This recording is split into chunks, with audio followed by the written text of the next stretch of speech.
যারা এখানে অ্যাসাইলাম করেছেন এবং অ্যাসাইলাম যাদের গ্রান্ট হয়েছে তাদের কিন্তু এর দ্বারা কোনো সমস্যা হওয়ার কোনো কারণ নেই।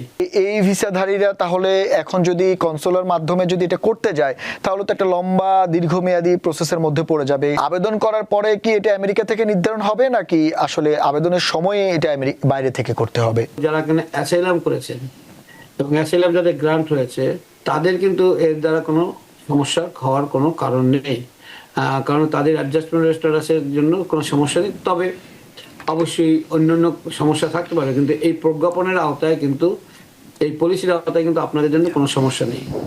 এটা ধন্যবাদ। আচ্ছা, কিছু ক্যাটাগরির কথা আমরা দেখলাম প্রজ্ঞাপনের মধ্যে, যেমন স্টুডেন্ট ভিসার কথা বলা হচ্ছে অথবা টেম্পোরারি ভিজিটর ভিসার কথা বলা হচ্ছে, এরকম কিছু ভিসার কথাও বলা হয়েছে।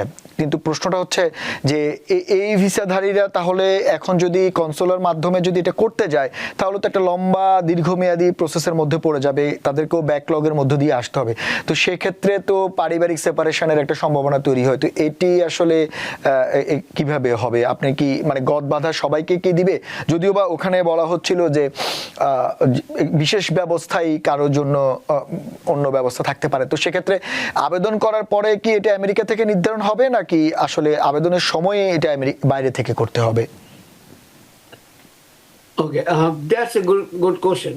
কথাটা হলো যেভাবে বলা হয়েছে তাতে বলা হয়েছে যে আপনার দেশে গিয়ে আপনি ইমিগ্রেশন যে প্রসেস আছে তার মাধ্যমে করে আসবেন। তার মানে হচ্ছে কনসুলার প্রসেসিং। সুতরাং ইট কুড বি লাইক আপনি অ্যাপ্লিকেশন করলেও আপনাকে যেমন অনেকগুলো ভিসাতেই আছে, আপনি দেখবেন যে অ্যাপ্লিকেশন করে আপনি আমেরিকার মধ্যে থেকে যদি আপনি সেই ভিসা স্ট্যাটাস চেঞ্জ করেনও, কিন্তু আপনি once you go out of the country তখন আপনাকে আবার কনসুলার প্রসেসিংয়ের মাধ্যমে আসতে হয়। তো অ্যাপ্লিকেশন করার ক্ষেত্রে অবশ্যই কোথাও বাধা নেই, যে কোথাও আপনি বলা যাবে না যে আপনি অ্যাপ্লিকেশন করতে পারবেন না। অ্যাপ্লিকেশন করার ক্ষেত্রে যে কোনো সময় অ্যাপ্লিকেশন করা যেতে পারে, কিন্তু প্রসেসিংটা কেমন হবে ইটস এ গুড কোশ্চেন। আপনি যেটা বলেছেন, হয়তো আপনি এখানে থাকা অবস্থায় অ্যাপ্লিকেশন করছেন, অ্যাপ্লিকেশন প্রসেস হচ্ছে, দেন আপনার যে ভিসার যে ইন্টারভিউ হবে তখন আপনি কনসুলার প্রসেসিং আপনি যাবেন। সেটা হলো তাদের বর্তমান যে আছে সেটা হলো যে পলিসি আছে তার সারমর্ম দ্বারা যে আপনাকে যেতে হবে। কিন্তু অ্যাট দ্যাট সেম টাইম আপনার বুঝতে হবে যে এখানে কিন্তু মানে অ্যাডজাস্টমেন্ট স্ট্যাটাসকে কিন্তু একবারে বাতিল করা হয়নি, বাতিল করার কোনো ক্ষমতাও নেই পলিসি মেমোরেন্ডামের মাধ্যমে। মানে এটা একটা ল, অ্যাডজাস্টমেন্ট অফ স্ট্যাটাস একটা ল। এটা ডিসক্রিপশনারি মানেই হলো এই না যে আপনি করতে পারবেন না, আপনাকে বললো এই আইন চেঞ্জ হয়ে গেল তার। এই বর্তমান প্রশাসন যে প্রজ্ঞাপন দিয়েছেন মনে রাখবেন এটা কিন্তু একটা পলিসির জন্য এটা দেওয়া হয়েছে। পলিসি ম্যানুয়াল এগুলো খুবই এটা কোনো ল না, এটা কোনো লকে বাস্তবায়ন করার জন্য কিছু পলিসি বিভিন্ন সময় নেওয়া হয় সেটা। কিন্তু এটা আমার কাছে মনে হয় যে এই পলিসি যেটা করা হয়েছে সেটা সঠিকভাবে সঠিক না, অনেকটাই মানুষের জন্য খুব হবে, কিন্তু এটা আলটিমেটলি যদি চ্যালেঞ্জ করা হয় হয়তো এটাকে অনেকটাই বিপক্ষে যাবে। কিন্তু ইন জেনারেল এই কথাটা যে জেনারেলি করা না, কথাটা আমার কাছে মনে হচ্ছে যেটা ওভারব্রড। তবুও যদি অ্যাপ্লিকেশন করা হয়, আপনি অ্যাপ্লিকেশন করার ক্ষেত্রে কোনো বাধা নেই, অ্যাপ্লিকেশন অবশ্যই আপনি করতে পারবেন। কিন্তু প্রসেসিংয়ের ব্যাপারে যদি আপনি এখানে বসে অ্যাডজাস্টমেন্ট স্ট্যাটাস করতে চান তাহলে আপনার বার্ডেনটা অনেক বেশি। যেমন বার্ডেনটা আপনাকে অনেক কিছু প্রমাণ করতে হবে যে কেন আপনি আমেরিকা কীভাবে বেনিফিটেড হবে আপনাকে দ্বারা, আপনার প্রমাণ করতে হবে আপনার যে নেগেটিভ যে ক্রাইটেরিয়াগুলো আছে that আউটওয়ে,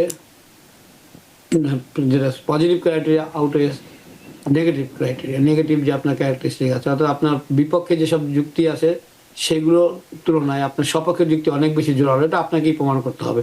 that is kind of vague. So কীভাবে আপনি আমরা ফ্যাক্টরগুলো আমরা করি, যেমন বলে থাকি যে বিভিন্নভাবে এই দেশে তার জন্য এটা সে মোরালি কোনো মোরাল ক্যারেক্টার ভালো, কোনো ক্রিমিনাল রেকর্ড নাই, ট্যাক্স পে করেছে, এই দেশে থাকা অবস্থায় এতগুলো ভালো কাজের সাথে জড়িত ছিল, সোশ্যাল ওয়ার্ক করেছে, এগুলো বললে আপনি হয়তো অনেকটাই বোঝা যাবে যে আপনি আপনার পক্ষে অনেক বেশি আছে। কিন্তু অ্যাগেইন যিনি ডিসিশন নেবেন তিনি ডিসিশন নেবেন যে এটা আলটিমেটলি আউটওয়ে করছে কিনা এবং এটার মাধ্যমে আমেরিকার যে কোনো বেনিফিট হবে কিনা।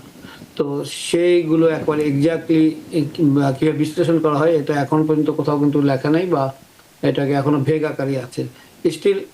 যেটা আপনি বলছিলেন application, I don't see that any problem making application, filing applications.